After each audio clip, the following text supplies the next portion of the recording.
Podcast Casos e Coisas. Olá, meu nome é Bruna e esse é meu podcast sobre casos reais e coisas estranhas. Toda semana trarei alguma história diferente para você ouvir. Para sugestões e críticas, pode me mandar um e-mail para casosecoisas@hotmail.com. Esse áudio também estará disponível no canal no YouTube Bruna Bonsangue. Obrigada pela visita e divirta-se. Caso da semana: Diane Downs.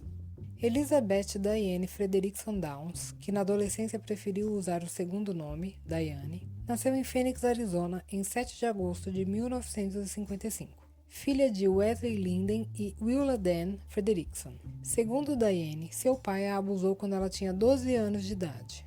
Diane se formou na Moon Valley High School, em Phoenix, onde conheceu Steven Downs, com quem começou a namorar contra a vontade de seus pais. Na época, ela estava com 14 anos e ele 16. Após o colegial, ela se matriculou na Faculdade Bíblica Batista da Costa do Pacífico, em Orange, Califórnia, mas foi expulsa após apenas um ano por comportamento promíscuo, e logo voltou para a casa dos pais no Arizona. Enquanto isso, Steve entrou para a Marinha e mantiveram o relacionamento à distância nesse tempo. Steve voltou em novembro de 1973 e logo em seguida Diane fugiu de casa e casaram-se no mesmo mês. O relacionamento deles era um pouco conturbado. Brigavam muito, ou por motivos financeiros ou por traição por parte de Diane. Quando brigavam, ela saía de casa e voltava para a casa dos pais, mas quando tudo se acalmava, ela voltava a morar com Steve. Mesmo com um relacionamento não muito bom, em 1974, Diane teve sua primeira filha, Christiane, mesmo Steve sendo contra ter filhos. 2 anos depois, ela fez a mesma coisa, engravidou sem o consentimento de Steven e teve uma segunda filha, Sherry Lynn, em 1976. Diane se sentia feliz e animada enquanto estava grávida, mas não era uma boa mãe depois que os filhos nasciam. Steve decidiu fazer uma vasectomia e se mudaram para o Arizona. Diane se envolveu com vários colegas de trabalho e acabou engravidando e decidiu não interromper a gravidez. Steven Daniel nasceu em 79. O casal se divorciou em 80, pois Steve achava que o filho, conhecido como Danny, era o resultado de um caso que Diane teve. Diane continuou se envolvendo com vários homens, pulava de um relacionamento para outro, mudando de casa toda vez, e sempre tentava voltar com Steven, que não a quis de volta. Ela precisava sustentar os filhos e precisava de dinheiro. Foi então que decidiu ser barriga de aluguel. Nos Estados Unidos é permitida essa prática. É preciso fazer alguns exames psiquiátricos, porém ela falhou em todos. Ela achava engraçado contar para as pessoas que ela havia falhado nos exames. Em 1981, ela conseguiu um emprego em tempo integral e começou a trabalhar numa empresa de serviço postal. Enquanto ela trabalhava, costumava deixar as crianças com parentes e vizinhos, mas alguns vizinhos começaram a mostrar um pouco de preocupação com o bem-estar das crianças. Quando estavam com a mãe, diziam que as crianças frequentemente estavam com fome e as viam implorando por comida. No inverno, eles não tinham roupas ou sapatos adequados para a estação. E quando Diane não achava ninguém para olhar as crianças, deixava a filha mais velha encarregada de cuidar dos mais novos, mesmo ela sendo pequena e nada apta para tal tarefa. Sua filha Cheryl tinha dito a um vizinho de seus avós que tinha medo de sua mãe. Mesmo com um emprego fixo, Diane ainda queria ser barriga de aluguel e tentou de novo, e dessa vez ela conseguiu entrar no programa, que pagava $10.000. Em 8 de maio de 82, Downs deu à luz a uma filha por meio de barriga de aluguel. Ela nomeou a criança como Jennifer antes de entregá-la aos pais adotivos, mesmo sabendo que o casal não manteria o nome da criança. Nessa época, Diane acabou se apaixonando por um colega de trabalho, Robert Knickerbocker, apelidado de Nick. Tiroteios. Em 19 de maio de 1983, Diane dirigiu seu carro respingado de sangue com seus 3 filhos até o hospital Mackenzie Willamette. Ela saiu do carro gritando que alguém tinha matado seus filhos. Na chegada, Cheryl, de 7 anos, já estava morta. Danny, de 3 anos, estava paralisado da cintura para baixo, e Christy, de 8 anos, havia sofrido um acidente vascular cerebral incapacitante. Dawn foi baleada no antebraço esquerdo. Ela alegou ter sido roubada em uma estrada rural perto de Springfield, Oregon, por um homem estranho que atirou nela e nas crianças. No entanto, investigadores e funcionários do hospital ficaram desconfiados, pois seus modos eram calmos demais para uma pessoa que havia experimentado um evento tão traumático. Ela também fez uma série de declarações que os policiais e funcionários consideraram altamente inapropriados. Segundo a declaração de Diane, eles estavam voltando da casa de uma amiga e ela decidiu pegar um caminho diferente. Queria fazer um passeio turístico para ver a paisagem, mas era mais de 10 da noite, então isso soou estranho para os policiais. Disse que estava tocando na rádio a música Hungry Like the Wolf, do Duran Duran.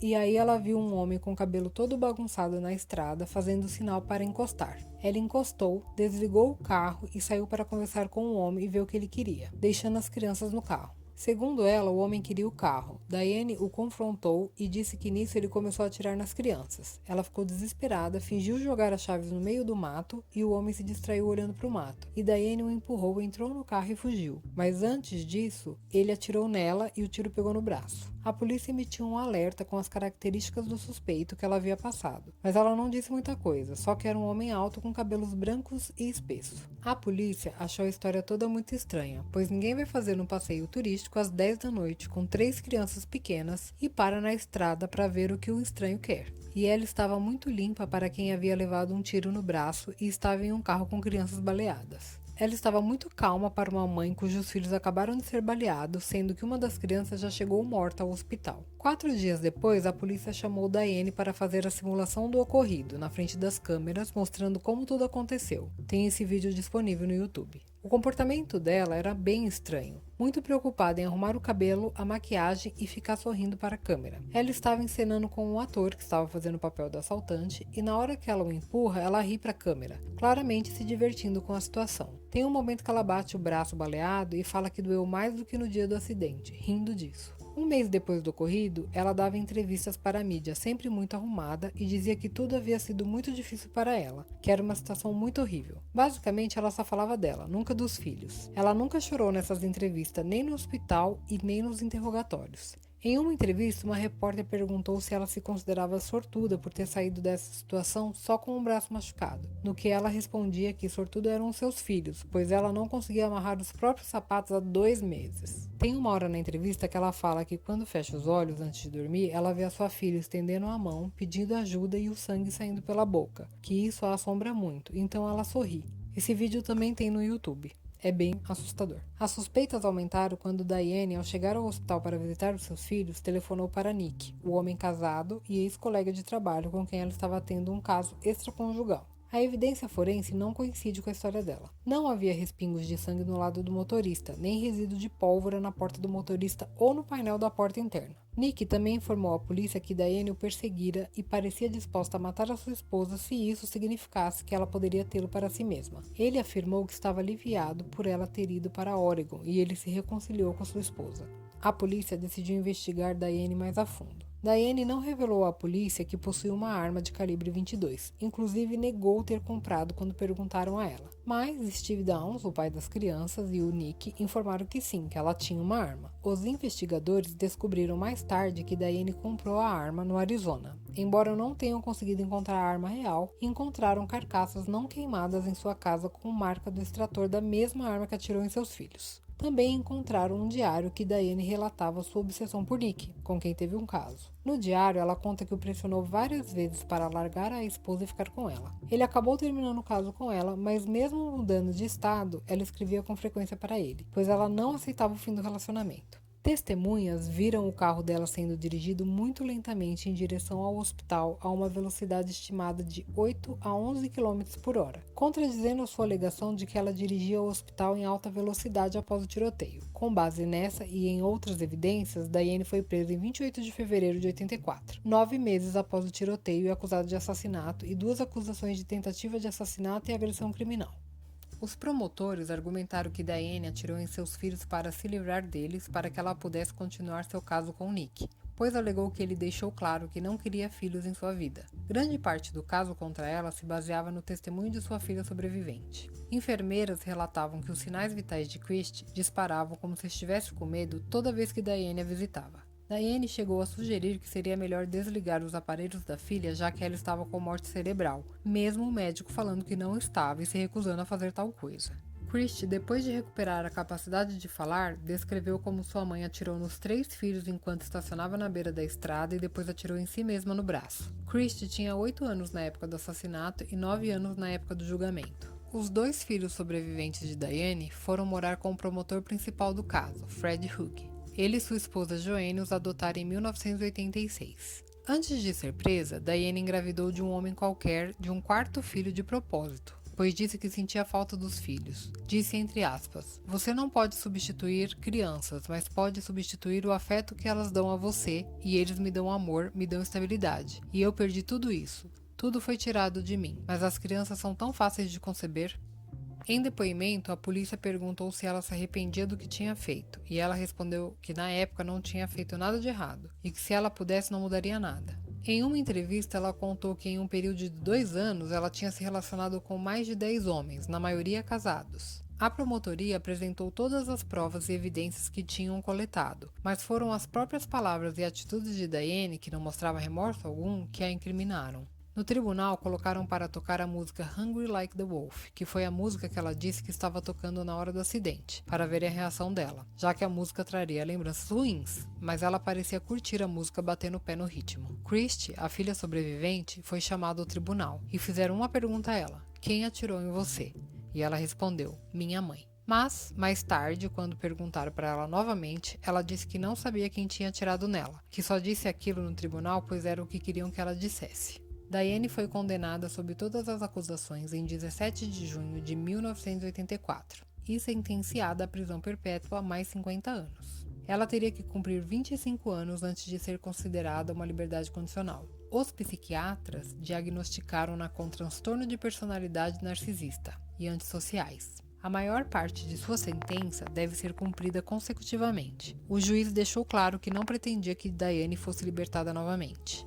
Diane deu à luz a uma menina, a quem ela chamou de Amy Elizabeth, um mês após o julgamento de 1984. 10 dias antes da sentença de Diane, Amy foi tomada pelo estado de Oregon e adotada por Chris e Jack Babcock, que a chamaram de Rebecca. Já adulta, Rebecca apareceu no The Oprah Winfrey Show e ABC's 2020, discutindo como ela se sente sobre sua mãe biológica. Ela escreveu para Downs em seus anos mais jovens e afirmou que lamenta, considerando sua mãe como um monstro. Diane foi presa no Centro Correcional de Mulheres de Oregon, em Salem. Ela escapou em 11 de julho de 1987. 3 anos depois da sua sentença, ela conseguiu escalar a cerca de arame da prisão enquanto os guardas não estavam olhando. Ela usou várias roupas para conseguir se proteger do arame farpado e depois caiu no chão do outro lado. Nisso, um sensor de movimento disparou, mas quando os guardas chegaram lá, ela já tinha desaparecido. Ela foi para uma casa que ficava a 4 quarteirões da prisão, onde morava Wayne Schaefer, um psiquiatra e marido de um colega de Diane. Quando ela bateu na porta dele, ela perguntou se podia ficar. Ele estava de ressaca e acabou deixando ela ficar lá. Depois, ele disse que ela se apresentou como uma garota qualquer, ela não se identificou como Diane. Então eles começaram a ter um relacionamento enquanto Diane se escondia no seu quarto. Ela só saía para usar o banheiro para tomar banho. Ele disse que passou 10 dias com ela e se apaixonou. Enquanto isso, a polícia estava procurando por ela. Essa busca foi para 14 estados. As pessoas ligavam para dizer que a tinha visto, mas eram pistas falsas. Ela estava escondida esse tempo todo na casa do psiquiatra. A polícia estava investigando as coisas que ela deixou na cela e encontraram um caderno. Nesse caderno, eles encontraram uma folha marcada por uma outra folha que ela havia arrancado. Pelas marcas, eles viram que era o mapa da prisão e tinha o endereço da casa de Wayne. A polícia foi até a casa de Wayne e a encontraram lá. Ela se rendeu pacificamente. Wayne se declarou culpado por abrigá-la na sua casa. Ele foi condenado a 5 anos em liberdade condicional e 6 meses em um centro de restituição. A desculpa de Wayne por não entregá-la à polícia foi que estava constantemente em efeitos de drogas e só caiu na real quando a polícia apareceu em sua porta. Diane foi recapturada no dia 21 de julho. Ela recebeu uma sentença adicional de 5 anos pela fuga. Após a sua recaptura, Diane foi transferida para o Serviço Correcional Clinton para Mulheres do Departamento de Correções de Nova Jersey, a pedido de Fred Hugh. A prisão de Salem ficava a 100 km da casa de Hugh em Springfield. Durante os 10 dias de liberdade de Diane, Hugh temia que ela tentasse viajar para lá. Apesar das significativas melhorias de segurança nas instalações, após a fuga, as autoridades estaduais aceitaram o argumento de Hugh de que o risco de danos a Christy e Danny no caso de outra fuga continuava grande demais para Diane permanecer encarcerada em Oregon. Em 1994, depois de cumprir 10 anos, Diane foi transferida para o Departamento de Correções e Reabilitações da Califórnia. Enquanto estava na prisão, ela ganhou um diploma de associado em estudos gerais. Em 2010, ela estava localizada na prisão estadual para mulheres em Valley Valley, Califórnia. mas transferida quando a instalação foi convertida em uma instituição exclusivamente masculina em 2013. A sentença de Diane significava que ela não poderia ser considerada em liberdade condicional até 2009. Segundo a lei de Oregon da época, como um criminoso perigoso, Diane seria elegível para uma audiência de liberdade condicional a cada 2 anos até que ela seja libertada ou morra na prisão.